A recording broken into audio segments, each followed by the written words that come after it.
Hi welcome back to my channel. ఈరోజు కథ అనుకోని పరిణయం 14 భాగాన్ని వినిద్దాం. కౌసల్య వచ్చి ఏంటి నాన్న రాత్రి రాలేదు అని చెప్పి తన 2 చేతులతో శ్రీమన్ ముఖాన్ని చూస్తుంది. ఏంట్రా ముఖం అంతా ఇలా వాడిపోయింది, ఎక్కడున్నా నైట్ అంతా? అదేం లేదమ్మా, కొంచెం హెవీ వర్క్ ఉంది, నేను కొంచెం రెస్ట్ తీసుకుంటాను, నన్ను డిస్టర్బ్ చేయకండి అని చెప్పి శ్రీమన్ గదిలోకి వెళ్తాడు. శ్రీమన్ గదిలో నుంచి బయటికి రాకుంటే కౌసల్య కంగారు పడుతుంది. ఏంటి వీడు అసలు బయటికి రావట్లేదు అని చెప్పి గదిలోకి వెళ్తుంది. బెడ్ మీద పడుకొని ఉంటాడు. దగ్గరికి వెళ్ళి నాన్న అని చెప్పి నుదుటి మీద చేయి వేస్తుంది. బాగా జ్వరం, నిప్పులాగా కాలుతుంది ఒళ్ళంతా. అసలు స్పృహలోనే లేడు. కౌసల్య ఒక్కసారిగా ఏడుస్తూ పరిగెత్తుకెళ్ళి ప్రకాష్కి ఫోన్ చేస్తుంది, సాత్వికకి ఫోన్ చేస్తుంది. అందరూ తొందరగా వస్తారు. సార్థిక్ కూడా వస్తాడు. శ్రీమన్ని చూస్తే స్పృహలో లేడు. అంబులెన్స్కి ఫోన్ చేసి అంబులెన్స్ హాస్పిటల్కి తీసుకెళ్తారు. అక్కడ డాక్టర్ చాలా సీరియస్గా ఉంది, చాలా ఫీవర్గా ఉంది, దేని గురించో బాధపడుతున్నాడు, కొంచెం ట్రీట్మెంట్ ఇవ్వాలని చెప్పి అడ్మిట్ చేసుకుంటారు.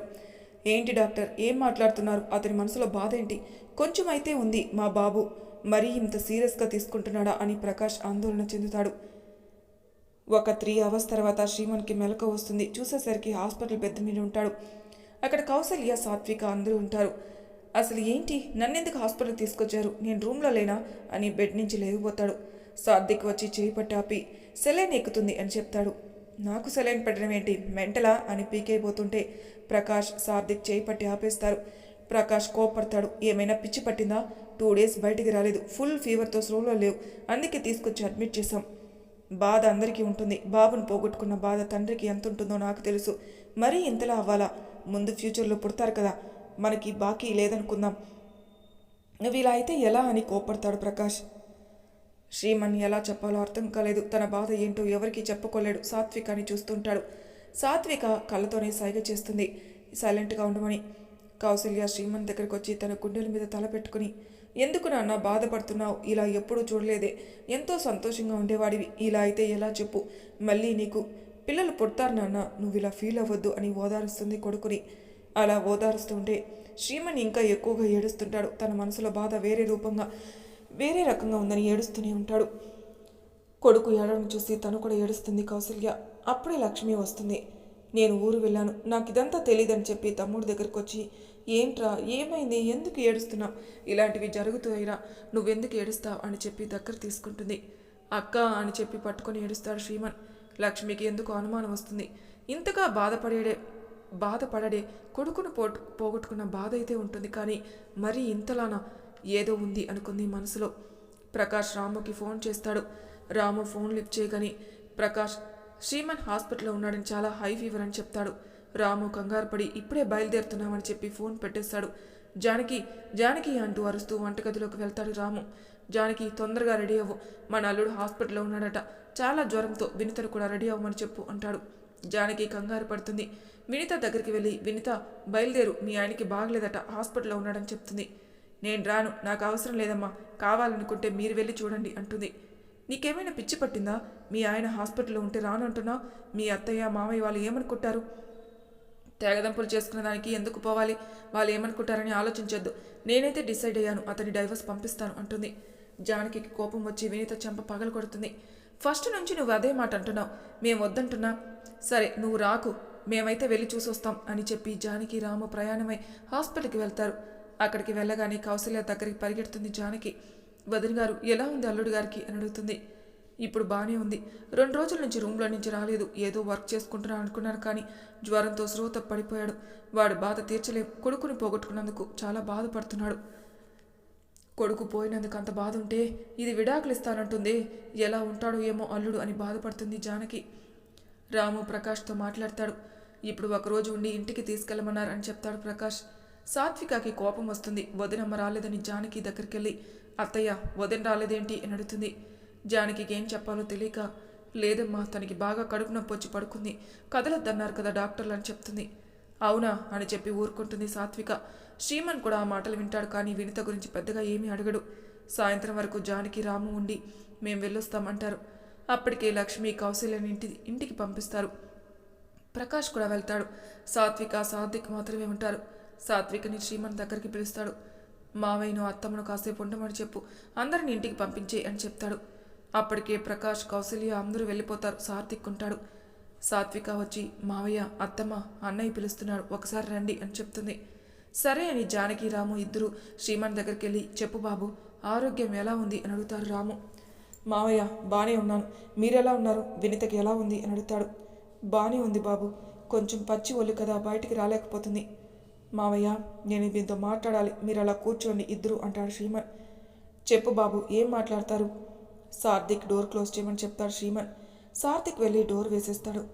మావయ్య నా మీద మీ అభిప్రాయం ఏంటి? అలా అడుగుతావేంటి బాబు, నువ్వు వజ్రానివి, మా కల్లుడుగా దొరకడం మా అదృష్టం. మీ అమ్మాయికి ఇష్టం లేకుండా పెళ్లి చేశారా? అలా అంటావేంటి బాబు, మేము సంబంధం చూడకముందే నువ్వు ఒకరోజు కలిసినప్పుడే ఐ లవ్ యూ చెప్పావని చెప్పింది, కండిషన్ పెట్టిందంట కదా, ఆ కండిషన్లో అన్నిటికీ నువ్వు కరెక్ట్గా ఉన్నావని నేను ఇష్టపడి చేసుకుంది బాబు అని జానకి అంటుంది. మరి అంత ఇష్టపడి చేసుకున్నప్పుడు ఎందుకు నన్ను దూరం పెడుతుంది? అలా ఏం లేదు బాబు, చిన్నపిల్ల, మీరు తప్పుగా అర్థం చేసుకోకండి.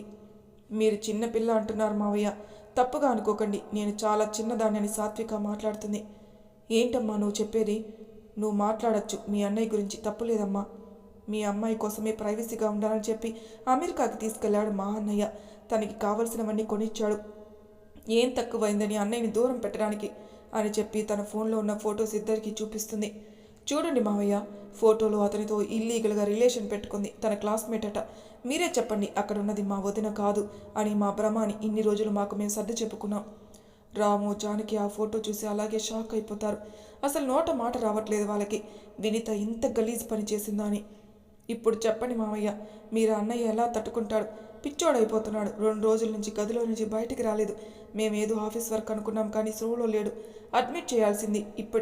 ఇప్పటికీ పిచ్చోళ్ళని బ్రతుకుతున్నాడు. జానకి రాముకి ఏం మాట్లాడో తెలియట్లేదు. ఇద్దరు వెళ్ళి శ్రీమన్ కాలు మీద పడి ఏడుస్తున్నారు.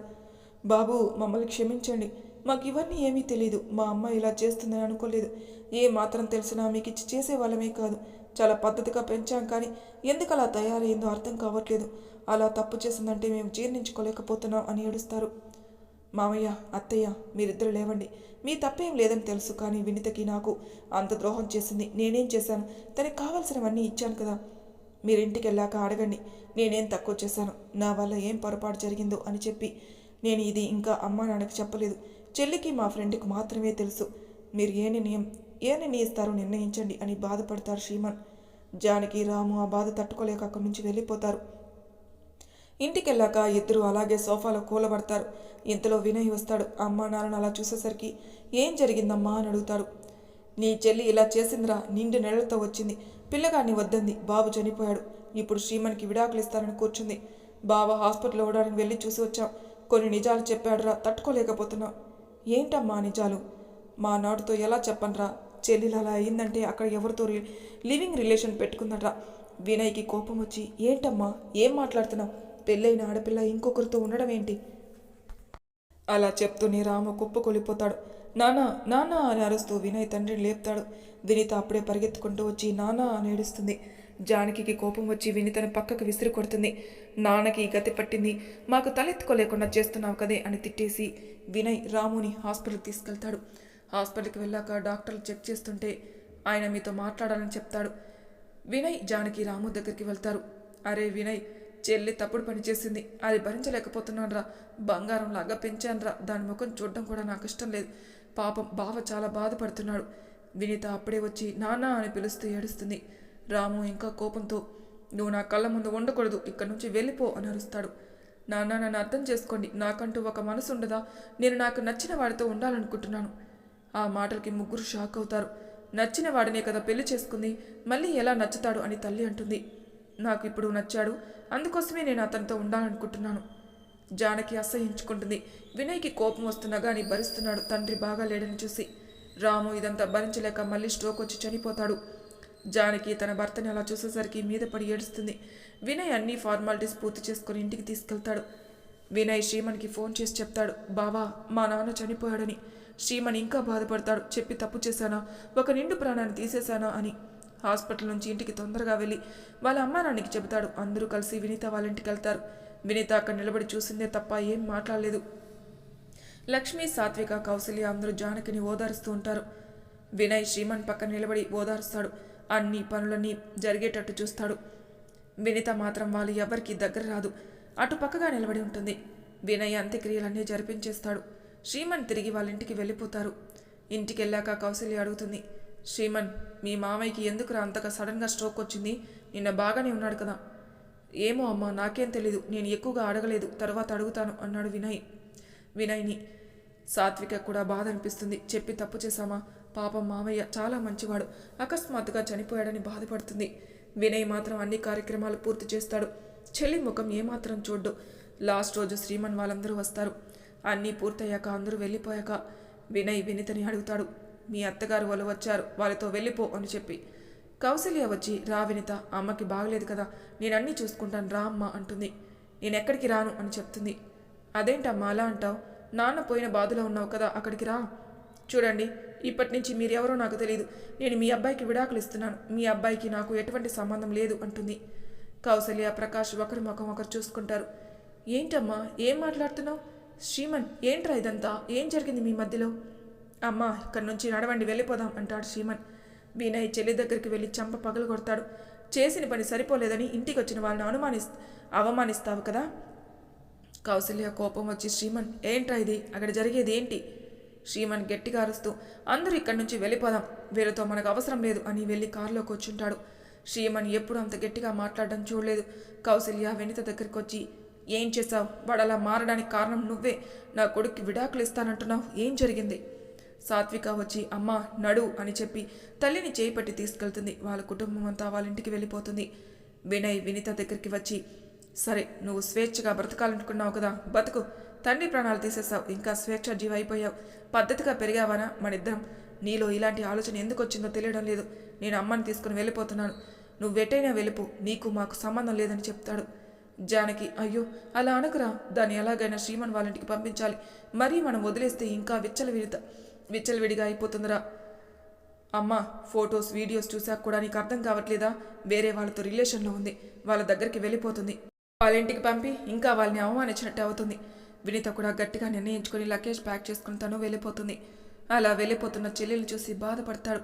ఎంత సరదాగా ఉండేవాళ్ళం, ఇప్పుడు ఇలా దూరం అవుతున్నాం, నీకు ఇలాంటి ఆలోచన ఎలా వచ్చిందని చెప్పి బాధపడతాడు వినయ్. శ్రీమన్ ఇంటికి వెళ్ళాక గదిలోకి వెళ్తుంటే కౌసల్య, ప్రకాష్ గట్టిగా పిలిచి కూర్చోబెడతారు. అసలు మీ మధ్య ఏమి జరిగిందిరా అని అడుగుతారు. శ్రీమన్ ఏమీ చెప్పడు. విన్నారుగా, అక్కడ చెప్పింది కదా, అది అంతే, నన్ను వద్దనుకుంటుంది, అలాగే జరగనివ్వు. అలా ఎలా వదిలేస్తాం? చిన్న చిన్న గొడవలైతే ఇద్దరు సర్దుబాటు చేసుకుని మళ్ళీ కలుసుకోవాలి, అంతేకాని అలా విడాకుల వరకు వెళ్తారా? ఏం జరిగిందో చెప్పు, నేను వినితని వెళ్ళి బ్రతిమలాడతాను అంటుంది కౌసల్య. అమ్మా, నేనేం తప్పు చేయలేదు, నువ్వు వెళ్ళి బ్రతిమలాడడానికి. తను రావడానికి ఇష్టం లేనప్పుడు ఎందుకమ్మా అంత బలవంతం? నిజం చెప్పరా, వినిత అంటే ఎంత ప్రాణంగా ప్రేమించావు? నేనన్నీ గమనించాను. తనకు మాతో ఉండడం ఇష్టం లేకున్నా కానీ తన కోసం నువ్వు అమెరికా తీసుకెళ్ళావు, అన్నీ తనకు అనుగుణంగా నడుచుకున్నావు. అంత ప్రాణంగా ఇష్టపడేవాడివి, అలా అనగానే ఎలా ఊరుకొని వచ్చేసావు? శ్రీమన్ ఏమీ చెప్పలేక అక్కడ ఉన్నవన్నీ పగలు కొడుతూ ఏడుస్తుంటాడు. ప్రకాష్, కౌసల్య షాక్ అయిపోతారు. శ్రీమన్ ఇలా చేయడం ఏంటి? అంతా బాధాకరమైన విషయం ఏంటి అని చెప్పి శ్రీమన్ని దగ్గర తీసుకుంటుంది. శ్రీమన్ వాళ్ళ అమ్మని పట్టుకుని బాగా ఏడుస్తాడు. అమ్మ, నాకు చచ్చిపోవాలనిపిస్తుంది, నా గుండెల్లో ఎవరో కత్తి పట్టి కోసినట్టు అంత బాధగా ఉంది, ఈ బాధ భరించలేను, నాకు ఏమైనా మత్తిచ్చి పడుకోబెట్టండి అని ఏడుస్తాడు. ఏదో చిన్న గొడవలు అనుకున్నాం, ఏదో పెద్దగా జరిగిందని ప్రకాష్ తెలుసుకుని డాక్టర్కి ఫోన్ చేసి పిలిపిస్తాడు. శ్రీమన్ని గదిలోకి తీసుకెళ్లి పడుకోబెట్టి డాక్టర్ తనకు మత్తు ఇంజెక్షన్ ఇస్తాడు. అందరూ కలిసి బయటకు వస్తారు. డాక్టర్ గారు ఎలా ఉన్నాడు? ఏం లేదు, చాలా డిప్రెషన్లో ఉన్నాడు, ఏమైనా అఘాత్యం చేసుకోవచ్చు కూడా, కొంచెం మత్తిచ్చాను, పడుకున్నాడు, తను కొంచెం రిలాక్స్ అయ్యాక ఏం జరిగిందో అడగండి అని చెప్పేసి వెళ్ళిపోతాడు డాక్టర్. కౌసల్య ఏడుస్తూ అక్కడే కూర్చుంటుంది. ప్రకాష్ అయోమయంలో పడతాడు. సాత్విక అని పిలిచి, నీకేమైనా తెలుసా అని అడుగుతాడు ప్రకాష్. నేను అప్పుడే అనుకున్నాను, వాడు హాస్పిటల్లో అడ్మిట్ అయ్యిందంటే ఏదో జరిగిందని. చెప్పేవాడే, మనకేమీ చెప్పలేదే. సాత్విక, నీకేమైనా తెలుసా? సాత్విక్, నీకేమైనా తెలుసుంటే చెప్పు అంటుంది లక్ష్మి. సాత్విక్ చెప్తాడు, అమెరికాకి వెళ్ళినప్పుడు తనకు ఎవరో ఫ్రెండ్ అంట పరిచయం అయ్యాడు, తనతో క్లోజ్గా ఉంది అని కొంచెం తల్లిదండ్రుల ముందు చెప్పడానికి ఇబ్బంది పడతాడు సాత్విక్. వేరే వాళ్ళతో క్లోజ్గా ఉండడం ఏంటి అని కౌసల్య సీరియస్ అవుతుంది. అంటే అమ్మ, అక్కడికి వెళ్ళాక ఎవరో ఫ్రెండ్ అంట కలిశాడు, అతనితో క్లోజ్గా ఉంది, అతన్ని పెళ్లి చేసుకోవాలనుకుంటుంది అని చెప్తుంది సాత్విక. కౌసల్యకి కోపం వచ్చి సాత్విక చెంప పగలగొడుతుంది. ఏం మాట్లాడుతున్నావే? వేరే వాళ్ళని పెళ్లి చేసుకోవడం ఏంటి? వాళ్ళిద్దరి మధ్య ఏదో చిన్న గొడవ జరగచ్చు, అంతేగాని ఇలా వేరే వాడిని పెళ్లి చేసుకోవడం ఏంటి? లక్ష్మికి కూడా కోపం వస్తుంది. వినిత ఇలాంటి పని చేస్తుందని సార్థిక్ నిజం చెప్పు, ఏం జరిగింది అంటుంది. సార్థిక్ చెప్పలేక తన ఫోన్లో ఉన్నవి చూపిస్తాడు, వీడియోస్, ఫొటోస్. లక్ష్మి అవి చూసి షాక్ అవుతుంది. అవి తండ్రికి చూపిస్తుంది, కౌశల్య కూడా చూపిస్తుంది. కౌశల్య కోపంతో ఎంత ఎంత దిగజారిపోయింది. వాడు దాని మీద ప్రాణాలు పెట్టుకున్నాడు. కనీసం వాడితో ఉండేటప్పుడైనా నా కొడుకు గుర్తుకు రాలేదా? చిచి, ఇలాంటిది నా ఇంటికి కోడలుగా అవసరమే లేదు. అదేంటిది విడాకులు ఇచ్చేది? నేనే పంపిస్తాను నా కొడుకు తరపున అని అసహించుకుంటుంది. రాము తలెత్తుకోలేక పాపం, అందుకే రాము తెలుసుకొని గుండె ఆగిపోయి చనిపోయాడు బిడ్డ చేసిన పనికి. తల్లిదండ్రులు ఎంత పద్ధతిగా ఉన్నారు, ఇంత పద్ధతిగా పెంచిన అమ్మాయి ఇలా తయారైంది అనుకుంటాడు ప్రకాష్. 2 రోజుల వరకు ఎవరితో మాట్లాడుకోరు. అందరూ వినిత మీద కోపంగా ఉంటారు. శ్రీమణికి మెలకు వచ్చి కానీ పిచ్చి పిచ్చిగా చేస్తుంటూ ఉంటాడు. ఏమైనా తాగుతూ రూమ్లోనే పడుకుంటాడు. వినిత ఫొటోస్ ఏమున్నా కానీ అన్నీ కాల్చివేస్తున్నాడు. కౌశల్య ప్రకాష్ కొడుకుని చూసి ఏడుస్తూ ఉంటారు. వాడి జీవితం ఏంటి ఇలా అయిపోయింది అని. కౌశల్యకు మాత్రం కోపం వచ్చి జానకికి ఫోన్ చేస్తుంది. జానకికి కౌశల్య ఫోన్ చూడగానే భయం పుడుతుంది. అయినా కానీ మా తప్పు ఉంది కదా అని జానకి ఫోన్ ఎత్తుతుంది. వదిన గారు చెప్పండి అంటుంది. ఇంకెక్కడ వదినలేమ్మా, అంతా అయిపోయింది. నా కొడుకు పిచ్చివాడై తిరుగుతున్నాడు, స్రోలోనే లేడు, ఎప్పుడు మందు తాగుతూ పిచ్చి పిచ్చిగా చేస్తున్నాడు. నీ కూతురు అలా చేసింది నా కొడుకుని. నేను విడాకుల నోటీస్ పంపిస్తున్నాను, సంతకం పెట్టించి పంపించేసేయండి. తప్పకుండా వదిన గారు, కానీ అది ఇంట్లోకి వెళ్ళిపోయింది. వాళ్ళ అన్న ఎంత చెప్పినా వినలేదు. అది ఎక్కడుందో ప్రస్తుతానికి మాకు తెలియదు. పంపించండి, అది కలిసినప్పుడు తప్పకుండా సిగ్నేచర్ చేపిస్తాను అంటుంది. మీ మంచితనం చూసి ఆగుతున్నాను. మీ కడుపులో చెడబుట్టింది అమ్మాయి. ఇంత మంచి కుటుంబంలో పుట్టి తండ్రిని చంపే వరకు తీసుకొచ్చింది. నేనైతే లాయర్తో మాట్లాడి అన్నీ రెడీగా చేసి పెడతాను. తను ఎప్పుడు కనపడ్డా కానీ సిగ్నేచర్ చేయించండి. నా కొడుకు జీవితంలోకి మళ్ళీ రావద్దు. సరే అండి, ఇప్పుడు ఎలా ఉన్నాడు అల్లుడు? కౌశల్య ఫోన్లో బాగానే ఏడుస్తుంది. ఎలా ఉంటాడు? భార్య చేసిన మోసానికి పిచ్చోడై రూమ్లో నుంచి రావట్లేదు. మందు అలవాటు లేని వాడు ఇప్పుడు ఫుల్గా మందు తాగి మత్తులోనే పడుకుంటున్నాడు. ఇంకా ఏమని చెప్పను, వాడు కోలుకోవడానికి ఎన్ని రోజులు పడుతుందో కూడా తెలియదు అని ఏడుస్తూ ఫోన్ పెట్టేసింది కౌశల్య. జానకి ఫోన్ పక్కన పడేసి బాగా ఏడుస్తుంది. పాపిష్టిది, ఇలా చేసింది. ఇలా చేయడం మన కుటుంబంలోనే లేదు. గారాబం చేసినందుకే ఇలా అయింది. అప్పుడే వినయ్ వచ్చి, అమ్మ బాధపడుకో, బావ చాలా మంచోడు, తొందరగా కోలుకోవాలి, ఇంకా మంచి అమ్మాయి దొరుకుతుంది. వినిత తన చేతులారా జీవితాన్ని నాశనం చేసుకుంది. మనమేం చేయలేం. ఇప్పటికే తండ్రిని కోల్పోయాం. నిన్ను కూడా దూరం చేసుకోలేనమ్మా. నువ్వు ఆరోగ్యంగా ఉండాలి నా కోసం అని చెప్తాడు. జానకి కొడుకుని పట్టుకుని ఏడుస్తుంది బాగా. కౌశల్య ప్రకాష్ వెంటనే ఒక లాయర్ దగ్గరికి వెళ్ళి అంతా ప్రొసీజర్ కంప్లీట్ చేసుకుంటారు. వినిత ఉన్న పాత ఇంటి అడ్రస్కి పంపిస్తారు కూడా. లాయర్ అంటారు, ఆ అమ్మాయి ఇప్పుడు లేదు కాబట్టి ప్రస్తుతానికి ఆగాలి, తను వచ్చాక మాత్రం విడాకులు తీసుకుందాం అని చెప్పి పెండింగ్ పెట్టేస్తారు.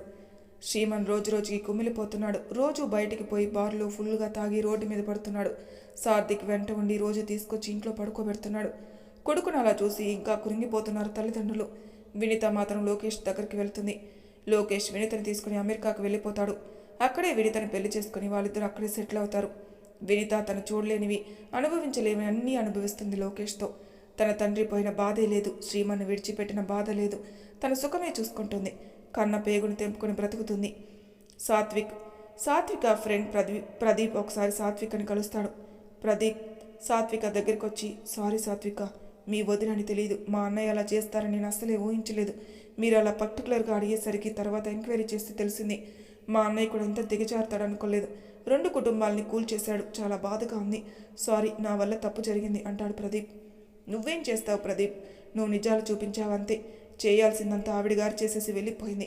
మా అన్నయ్య మాత్రం ఇక్కడ రాక్షసుల్లాగా తయారయ్యాడు. ఆమె పిచ్చిలో మునిగిపోయి బయటికి రాకుండా చీకట్లోనే బ్రతుకుతున్నాడు. సాత్విక, నువ్వే ధైర్యంగా మీ అన్నయ్య మార్చాలి. మీ అన్నయ్య ఆఫీస్ని నువ్వే మెయింటైన్ చేయి. ఎక్కడ మాత్రం కృంగిపోవద్దు.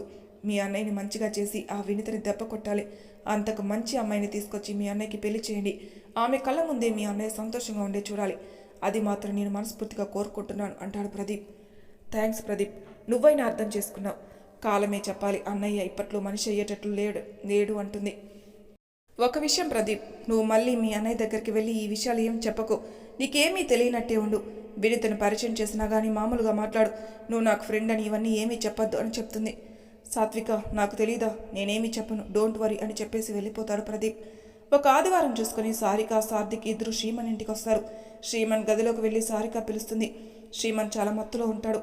సారిక సాత్విక ఇద్దరు బలవంతంగా లేపి బాత్రూంలో నిలబెట్టి షవర్ ఆన్ చేస్తారు. మొత్తం దిగిపోతుంది మత్తు శ్రీమన్కి. ఫ్రెష్ అయి తొందరగా బయటికి రా అన్నయ్య అని చెప్పి బట్టలేస్తుంది. బాత్రూంలో శ్రీమన్ బట్టలు మార్చుకొని బయటికి వచ్చి బెడ్ మీద కూర్చుంటాడు. నేను మీ ఎవరిని కలవను, మీరందరూ దయచేసి వెళ్ళిపోవచ్చు అంటాడు శ్రీమన్. ఏంటి శ్రీమన్, నువ్వు ఇలా అయిపోతే ఎలా? మీ అమ్మ నాన్న పరిస్థితి ఆలోచించావా? నీకు భార్య ముఖ్యమా? భార్య అంత మోసం చేసింది. నీ ప్రేమలో ఏం లోపం లేదు. ఆమె దురదృష్టవంతురాలు. నువ్వు ఇంకా కృంగిపోతే ఆమె సంతోషపడుతుంది. నువ్వు ఇంకా మంచిగా ఎదిగి చూపిస్తే ఆమెకు అసూయ పుట్టేలాగా నువ్వు బ్రతకాలి. అంతేకాని ఆమె ఒక్కతే ప్రాణమా? తల్లి, తండ్రి, అక్క, చెల్లి అందరూ ఉన్నారు. అందరినీ చూసుకునే బాధ్యత నీదే కదా అని సారిక గట్టిగా వార్నింగ్ ఇచ్చినట్టుగా చెప్తుంది. నువ్వు చెప్పేది కరెక్టే సారిక, కానీ ప్రాణం కన్నా ఎక్కువగా అనుకున్న భార్య అలా మోసం చేసి వెళ్ళిపోతే ఏ మగాడు తట్టుకోలేడు. అన్నీ దులిపేసుకొని తిరగలేం. బయట ప్రపంచం ఎలా ఉంటుందో చూడు. వీడి పెళ్ళం ఎవరితోటో లేచిపోయిందని అంటారు. అది నా తప్పు కాదు కదా. ఆమె చేసిన తప్పుకి కూడా నేనే శిక్ష అనుభవిస్తున్నాను. అందుకే బయటికి రావట్లేదు. లోకంలో మాట్లాడే ప్రతి ఒక్కడు మనకు తిండి పెట్టడు. మనలో కసి, సాధన ఉంటేనే పైకొస్తాం శ్రీమన్. ఎంతో మందికి హెల్ప్ చేసావు. నువ్వు ఇలా బయటికి రాకుంటే చాలామంది బాధపడుతున్నారు. అందరి సంగతి వదిలే. మీ అమ్మ నాన్న చూసావా? ఒకసారి మీ అమ్మ పరిస్థితి ఎలా ఉందో ఆమెను గమనించావా?